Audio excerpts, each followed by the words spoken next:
I think it's time we blow this scene. Get everybody in the stuff together.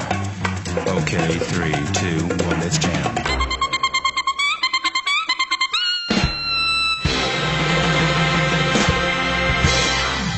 On today's episode of One Minute Reaction, Dr. Black Clover, episode 86, Yami and Vengeance. I honestly really enjoyed this episode. As long as it's canon, we do get tons of information. So coming off last week's episode, which was the first interaction between Vengeance and Yami, a few years later, according to the bandit chief, they are tasked by the Lizard King to stop a group of bandits who are just plundering the Clover Kingdom, supposedly supported by magic knights. I hate to admit it, but in this instance, while coming up with a plan, Vengeance seems smarter than Yami, basically setting a trap for the bandits, creating a diversion on one side of the Clover Kingdom, while they stake out the less heavily guarded side. Now they decide to divide and conquer. There's 2 towns, each one has to protect one. They try to stay in communication. Unfortunately, when the bandits show up for Yami's side, they have some kind of way to block mana, meaning communications are down. After confronting a bunch of bandits and taking out a vast majority of them, going as far as taking out the bandit chief, he is captured by the traitors. Yes, we see Goat and Mole. Yes, these pieces of crap are the traitors. Luckily for Yami though, right as it looks like he's about to be split in 2, Vengeance shows up, and now it's 2 on 2. Even though Yami got trapped right here, it still seems that he and Vengeance are just a higher class, a higher caliber of magic knights compared to these two. Very little back and forth, and they are captured, taken out. And we see at the very end of this little battle, this little skirmish, that the bandit chief is actually running away with the treasure. And who steps in? Yes, Julius Novacrona, the Wizard King, can't help himself but to step in. So here at the very end of this episode is where we get a majority of our information. Up until this point, it seems that William was part of the Grey Deer, and I believe Yami was as well. The Wizard King is now the Wizard King. Now, whether he was in the previous episode, I'm not 100% sure, but seeing how well they have worked over the years, and he is finally in a position of power, he is giving them their own squads. Yes, he's creating their own squads just for them. Up until this point, there was no Golden Dawn, there was no Black Bulls. These 2 groups were created just for these future captains. And I absolutely love it that Yami inspires to create a group that takes in all the outcasts, all the hooligans, and gives them a place to belong. We even go as far as to see the silhouette of the future members, and he's like, hey, what happens when you mix all these colors together? You get black hooligans. Nah, let's just stick with Black Bulls. Now, Vengeance, on the other hand, that was a very interesting concept behind the creation of the Golden Dawn. He wants to create the most powerful group, the ones that will bring on the Golden Dawn, that, you know, serve as a beacon of shining light for the future. No matter how dark the night is, you know, the Golden Dawn will come. Yami might mock it, but honestly, it's a sincere goal to have. I mean, your job is to protect the Clover Kingdom, so why not be that shining beacon of light? But of course, future member Langris is a very bad example. So like I said, as long as this is canon, that gave us some pretty good information. We found out that these groups specifically were created just for these 2 members. Overall, I really enjoyed these little 2 flashback episodes. I mean, this one ends with, you know, my favorite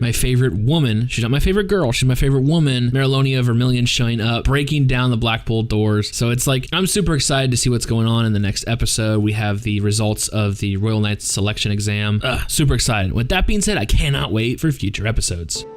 立場や出自、身分など関係なく、はぐれ者や暴れん坊を集めて居場所を作ってやりたい。旦那が俺にしてくれたようにな。名前はそうだな。